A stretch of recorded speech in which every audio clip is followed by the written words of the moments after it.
How far can a father go to stop his son from marrying the wrong girl? Welcome to part 1 of Brian and Brenda's story.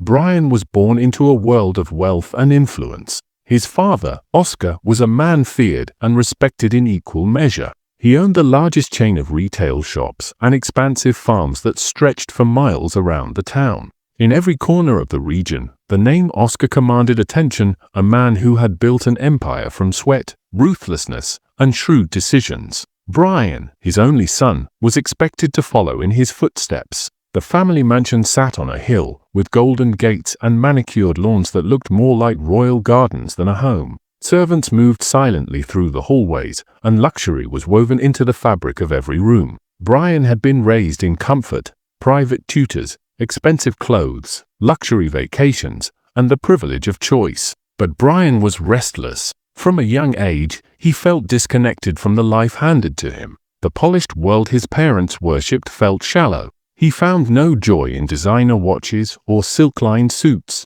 What he longed for was something real, something that felt true. His heart yearned for authenticity, for human connection, for a life not built on image, but on soul. One day, on a drive to one of the family's rural properties, Brian asked his driver to stop by a small village market. He stepped out of the sleek black car and walked into the chaos of life, muddy roads, shouting vendors, and the smell of fresh vegetables mixed with dust and smoke. It was nothing like his world, and yet it felt alive. That's where he first saw her. Brenda stood by a wooden stool. Her dress was worn but clean, and her feet were dusty from hours of standing. She noticed him staring and raised an eyebrow, curious. "You lost, city boy?" she asked, without a smile. Brian chuckled. "No, just looking. Well, this is not a zoo. If you're not buying, move along." That response made him smile. She was different, unimpressed by his clothes, his car, or his air of confidence.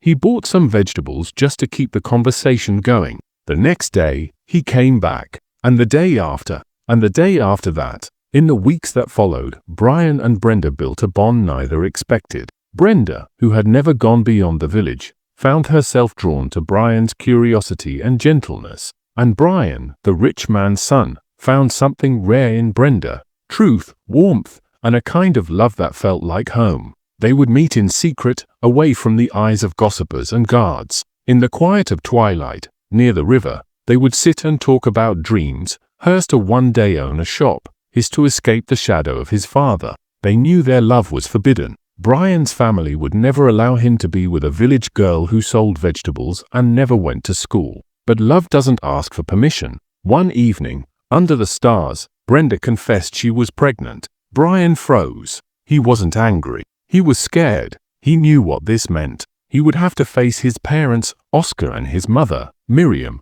who had already begun searching for a wealthy bride for him. He promised Brenda that he would come back, that he would fight for their love. He didn't lie. He meant it. But fate had other plans. Brian stood outside at the door. Oscar was reading financial reports while Miriam sat on the couch, scrolling through wedding catalogs with pictures of wealthy heiresses. He knocked once. "Enter," Oscar said. Brian stepped in fear. "I need to speak with you. Both of you." Oscar looked up. "What is it, Brian?"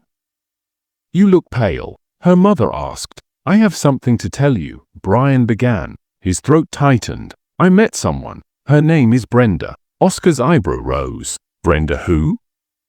"She's from the village. She sells vegetables in the market." Silence filled the room. Miriam set her tablet down. "A vegetable seller? Are you saying you've been sneaking around with a market girl?" his father asked. Brian nodded. "I love her. And she's pregnant." Miriam drew a sharp breath. Oscar stood, furious. "You fool," he growled. "You dare disgrace this family like this? Do you know what you've done? She's carrying my child. She's carrying a mistake." Miriam barked. "We had plans for you. The O&O family was ready to merge their business with ours through marriage, and now you throw it away for a village girl?" Brian's voice cracked. "She's not just a village girl. She's brave, kind, strong. She's nothing." Oscar roared. "If you bring her here, I will disown you." Brian's heart shattered. "So you want me to abandon her?" I want you to forget her, Miriam said. We will send her money. Quietly. The child will never bear our name. I won't do that. Oscar stepped forward, his voice low and dangerous. Then leave. And just like that, Brian was thrown out of the house. No suitcase, no car, just silence and shame. He tried to return to the village that night, but he was stopped by Oscar's men. His father had eyes everywhere, and soon, threats followed. If he went near Brenda again, he would make her disappear. So Brian ran. He told himself it was for her safety, that Oscar's wrath would destroy Brenda and the unborn child if he didn't leave. He believed he had no choice. He fled the country under the cover of darkness, sent to study abroad by Oscar to recover from his disgrace, the official story said. Brenda waited. Days turned to weeks, then months. No messages, no visits, just silence. The whispers in the village turned cruel. Brenda became a black sheep, a girl who dared to dream beyond her status and got burned. She stopped going to the market as her belly grew heavier. She gave birth alone, in a small hut behind her brother Bosco's house. When the baby girl finally came, Brenda held her close, tears soaking her cheeks. "Neo," she whispered, "you are my purpose, my reason to keep going." But life did not grow kinder. Food was scarce, gossip was endless. She worked the fields during the day and nursed Neo at night. Some evenings, she had nothing to eat, and yet, she kept going, for Neo. As a brother, Bosco helped as much as he could, but he had a family of his own in the city slums. A wife, Grace, and 2 small children. His house was already stretched to the edge of poverty. One night, Brenda made a painful decision. "Bosco," she said, eyes red from crying. Take Neo to the city." "What?" he asked. "I can't raise her here. Not like this. Not when she deserves better." Bosco resisted, but Brenda begged.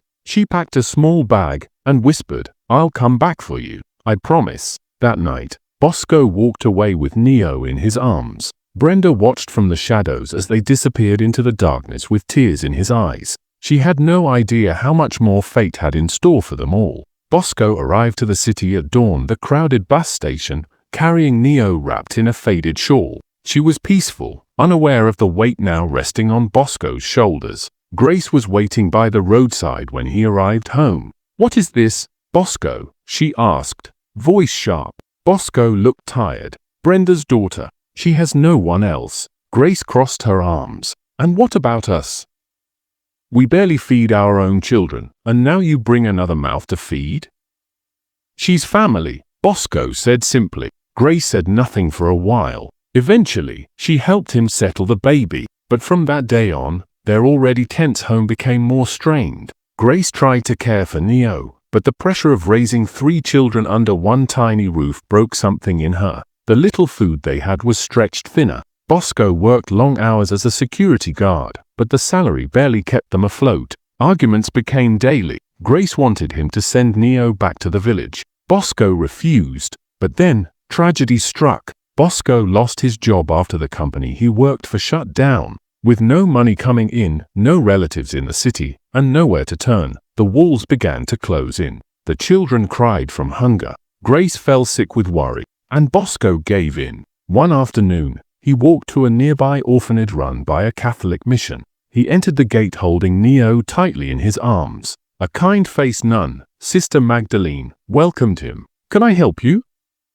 He hesitated. "I need someone to take care of her, just for a while." The nun saw the pain in his eyes. "You don't have to explain. We'll take care of her. She was just over a year old." "I'm sorry," Bosco whispered. He left the orphanage with his heart crushed, guilt chasing him through every street. 2 weeks later, Bosco fell gravely ill. The fever took hold quickly. With no money for proper treatment, he died quietly in a city hospital bed, far from home. Grace, now widowed, packed what little she had and returned to the village with her 2 children. She didn't visit the orphanage. She left Neo behind. Back in the village, Brenda had been forced into a marriage by her relatives, as the only way for her to escape the shame they said. The man was older, from a distant town. She lived like a shadow of herself in a strange village, watching the road every day, waiting for letters from Bosco. But they never came. When word of Bosco's death finally reached her, months later,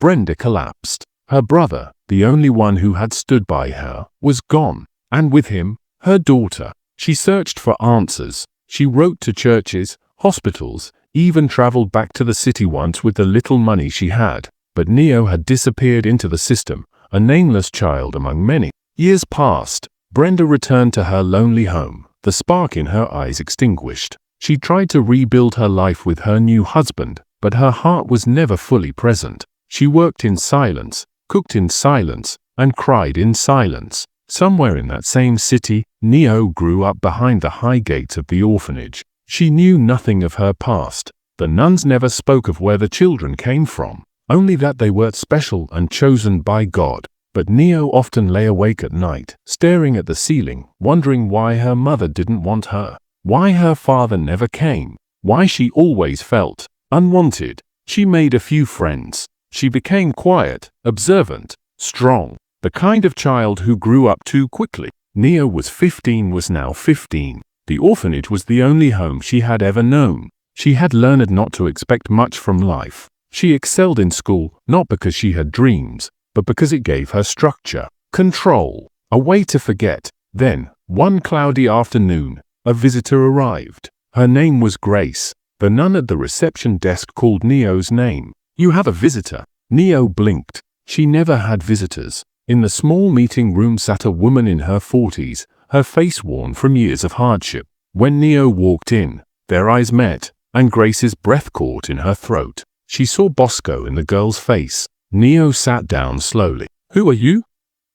"My name is Grace," she replied, voice trembling. "I used to be married to your uncle. His name was Bosco." The name hit Neo like a wave. She had never heard it before, yet it stirred something in her. "I don't have a family," Neo said cautiously. "You do," Grace whispered. "You have a mother. Her name is Brenda. And she's alive." Neo stared, stunned. "That's not possible." The nun said, "They didn't know." Grace interrupted gently. "Your mother gave you to Bosco because she couldn't care for you. It was supposed to be temporary, but life got cruel. Bosco died. I left the city, and you were left here." The silence between them was thick with disbelief. "Why are you telling me this now?" Neo asked. "Because you deserve to know. I should have come sooner. I should have looked for you. I'm sorry." Neo's voice was barely a whisper. "Where is she now?"